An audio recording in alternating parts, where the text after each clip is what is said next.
23 அதிகாரம். பின்பு இயேசு ஜனங்களையும் தம்முடைய சீஷர்களையும் நோக்கி, வேதபாரகரும் பரிசேயரும் மோசேயினுடைய ஆசனத்தில் உட்கார்ந்திருக்கிறார்கள். ஆகையால் நீங்கள் கைக்கொள்ளும்படி அவர்கள் உங்களுக்கு சொல்லுகிற யாவையும் கைக்கொண்டு செய்யுங்கள். அவர்கள் செய்கையின்படியோ செய்யாதிருங்கள். ஏனெனில் அவர்கள் சொல்லுகிறார்கள், சொல்லியும் செய்யாதிருக்கிறார்கள். சுமப்பதற்கரிய பாரமான சுமைகளை கட்டி மனுஷர் தோள்களின் மேல் சுமத்துகிறார்கள்.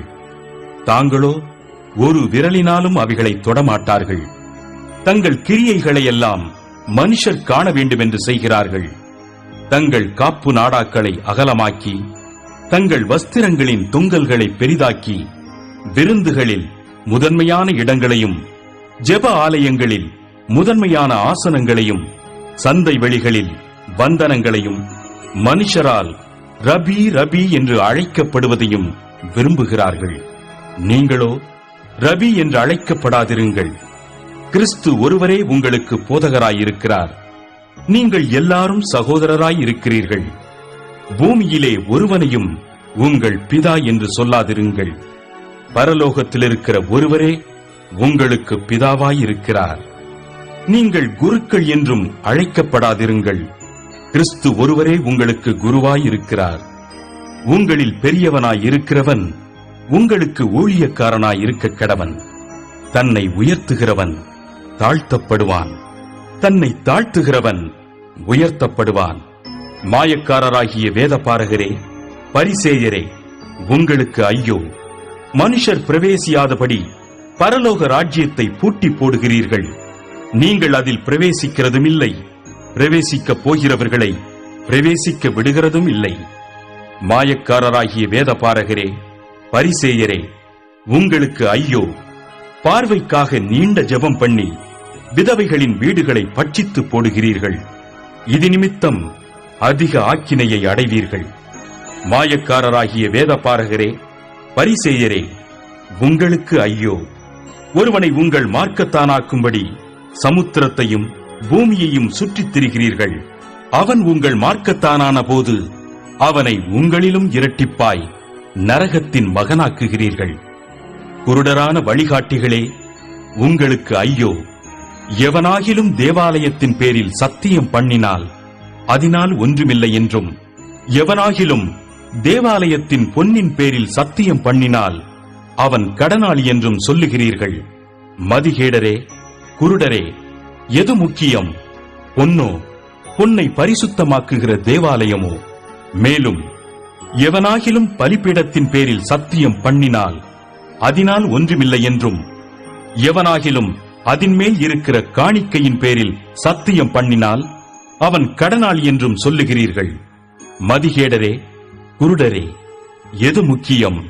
காணிக்கையோ, காணிக்கையை பரிசுத்தமாக்குகிற பலிபீடமோ? ஆகையால் பலிபீடத்தின் பேரில் சத்தியம் பண்ணுகிறவன் அதன் பேரிலும் அதின் மேலுள்ள எல்லாவற்றின் பேரிலும் சத்தியம் பண்ணுகிறான். தேவாலயத்தின் பேரில் சத்தியம் பண்ணுகிறவன் அதன் பேரிலும் அதில் வாசமாயிருக்கிறவர் பேரிலும் சத்தியம் பண்ணுகிறான். வானத்தின் பேரில் சத்தியம் பண்ணுகிறவன் தேவனுடைய சிங்காசனத்தின் பேரிலும் அதில் வீற்றிருக்கிறவர் பேரிலும் சத்தியம் பண்ணுகிறான்.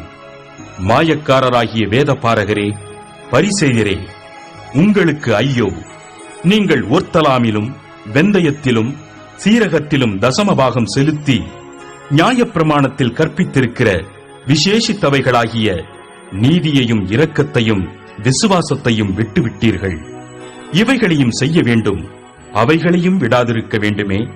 குருடரான வழிகாட்டிகளே, கொசு இல்லாதபடி வடிகட்டி ஒட்டகத்தை விழுங்குகிறவர்களாயிருக்கிறீர்கள்.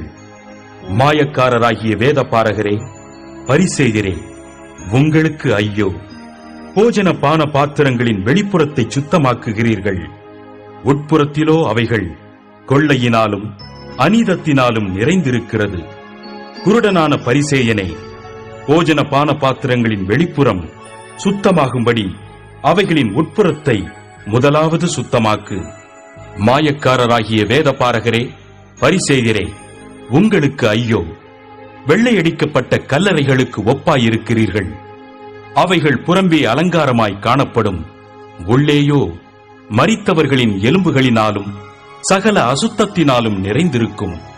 அப்படியே நீங்களும் மனுஷருக்கு நீதிமான்கள் என்று புறம்பே காணப்படுகிறீர்கள், உள்ளத்திலோ மாயத்தினாலும் அக்கிரமத்தினாலும் நிறைந்திருக்கிறீர்கள். மாயக்காரராகிய வேதபாரகரே, பரிசேயரே, உங்களுக்கு ஐயோ!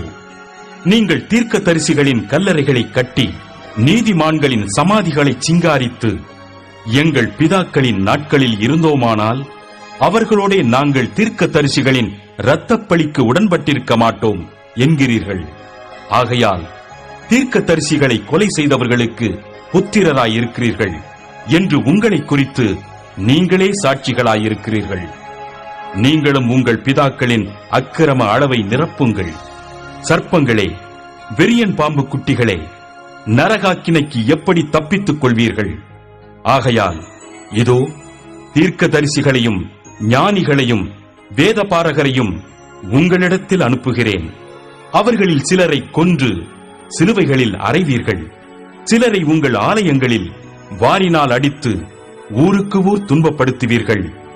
நீதிமானாகிய ஆபேலின் இரத்தம் முதல் தேவாலயத்துக்கும் பலிபீடத்துக்கும் நடுவே நீங்கள் கொலை செய்த பரகியாவின் குமாரனாகிய சகரியாவின் இரத்தம் வரைக்கும் பூமியின் மேல் சிந்தப்பட்ட நீதிமான்களின் இரத்த பழியெல்லாம் உங்கள் மேல் வரும்படியாக இப்படி செய்வீர்கள்.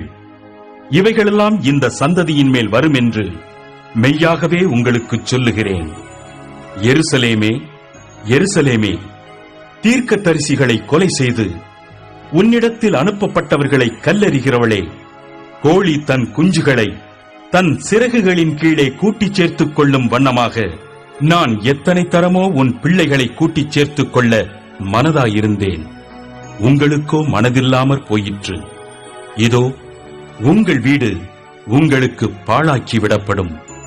கர்த்தருடைய நாமத்தினாலே வருகிறவர் ஸ்தோத்திரிக்கப்பட்டவர் என்று நீங்கள் சொல்லும் அளவும் இது முதல் என்னை காணாதிருப்பீர்கள் என்று உங்களுக்கு சொல்லுகிறேன் என்றார்.